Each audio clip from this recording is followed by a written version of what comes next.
What's going on, everyone? This is your boy Chucky J once again from the B2BD Podcast, M2C Gaming, and Imperfect Geniuses, coming with you with another expectation for another great game coming out this year. In fact, we're just really under a week.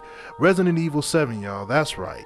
So, after all of the remakes and a very, very lukewarm return to the franchise in Resident Evil 6, I mean, don't get me wrong, I didn't mind Resident Evil 6. I just felt like they attempted too much with this particular genre and that one, just because they had the different campaigns and it just seemed like it was all over the place. They didn't know what they wanted this particular game to be. It seemed like they had like more than one company working on it. In fact, I think they had more than one department in Capcom working on this particular game, and it just threw it off. I mean, it really did. I mean, you went from having like the old feel of Resident Evil to the action horror that we kind of come to know from the series, from Resident Evil 5.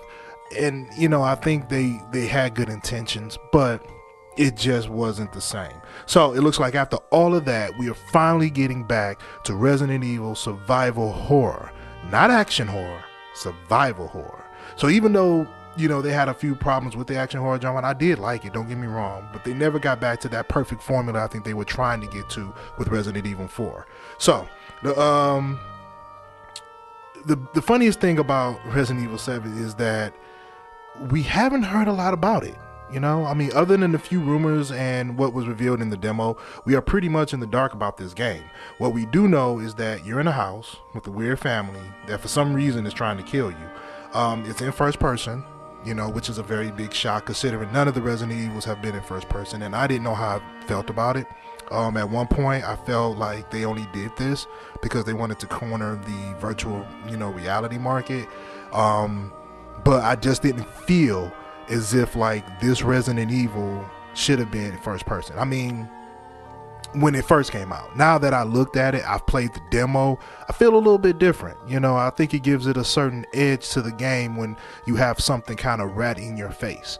And this has been a proven formula for a lot of actual first person games, when whether it be action or now horror, when you get that feel because you're right there. So I know the virtual reality experience, which I have not actually taken part of, is a big factor in this, and hopefully I'll get my hands on a demo of that, or I'll be able to play it so I can report back to you guys and let you know if there's really a big difference between the two. But for the most part, I kind of, the first person kind of grew on me. So, that was just, I think a spot on idea from that of Capcom.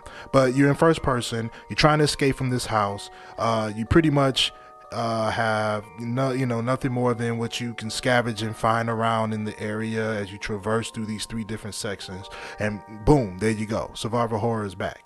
So that is what we know so far. Now I was able to do a little bit of more digging, and I found out just a little bit more as far as what the synopsis or how it goes. So the game is set in 2017, so it happens approximately around 4 years after the events of Resident Evil 6. Okay, so you're talking about when 2013, when Resident Evil came out, in the fictional city of Dove, Louisiana, in southern United States. It seems like it's featured a protagonist whose name is Ethan Winters, some type of civilian guy who's looking for his wife. Definitely he doesn't have any combative skills like any of the previous Resident Evil characters, such as your Jill Scott, your Chris, or even your Leons. Pretty much his mission to find his wife Mia leads him to this derelict plantation mansion, which is owned by the Baker family. So there gonna be connections to the original games in the series being made, which but pretty much this is going to be an entirely new cast of characters. The title of the game, which first time it contains both Resident Evil and Biohazard brand names. Biohazard, keep in mind, was a region thing. When Resident Evil came out in Japan, it wasn't known as Resident Evil, it was known as Biohazard. So that could give a little bit for the clues about more in this game plot. And of course they're going to have additional content that is going to come out and be added through a season pass. So hopefully that even clear up even more questions. So a few things that I myself am hoping for on this game. First, I hope this game scares the shit out of me. Okay, I mean, just playing the demo itself gave me that feel of where I was frantically searching for anything to fend off my attackers. Ammo is very scarce most of the time. You pretty much having to run and hide in certain areas or certain instances because you just don't have the equipment to take out your enemy. And I love that feel, because that's what true survival horror is in all of its splendor. You know what I'm saying? So I can tell you right now, the entire time I played this game, I was just annoyed, just whatever. So I think with this game coming out, it's probably taking the place of what PT was. For you guys that don't remember PT, and I don't know where you are or where you were, you had to be under a rock, but PT was the demo that came out doing a few E3s ago that just popped up on the PlayStation Store. Nobody knew what it was. From the actual look of the title, it looked like some old happy-go-lucky, I don't know, type of game. But when you downloaded it, it turned out to be this crazy, mind-bending horror, loop that, it was actually a puzzle that you had to figure out. And it basically involved you just going through this little house and, this hallway for some reason, and keep going through the same door and coming back out. But every time you come out, something has changed. Later, we found out that this was a game that both Hideo Kojima and Guillermo del Toro, along with Norman Reedus from off of The Walking Dead, actually collaborated on. It was supposed to be the new Silent Hill.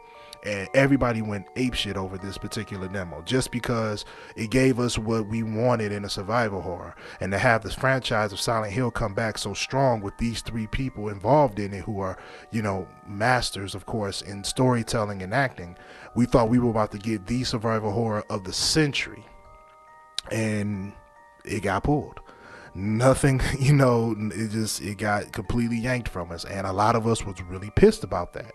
So now we are dealt with the actual Resident Evil in itself, which I think is picking up where it left off. I do hope that we get to see some of the original characters when the DLC comes out, because even though we have this character in the new cast, it would be nice to see what happened in between the time frame of 2013 and 17. I'm sorry, between 2013 and 17 right now, to see what happened at the end of Resident Evil 6 with some of the characters, Leon, Jack, just to name a few, just because it would, we kind of got left off on the cliffhanger.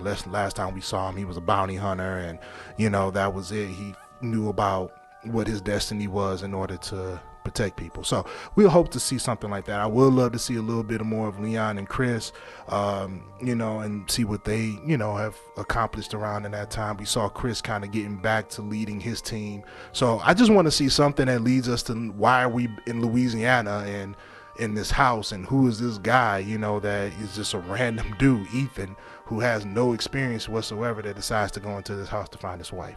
But it looks like we're going to have to wait until next week, not too long. Like, it comes out on Tuesday, the 23rd, I believe that is, the 24th. So very excited. We're going to try to do a actual stream for you guys from the M2C Gaming on that Wednesday to give you an idea of what you're going to be looking at. So stay tuned for that. As always, thank you guys for actually joining me today. If you like what you hear, go ahead and subscribe to the channel and go ahead and click that like button. This is Chucky J. See you next time. Peace.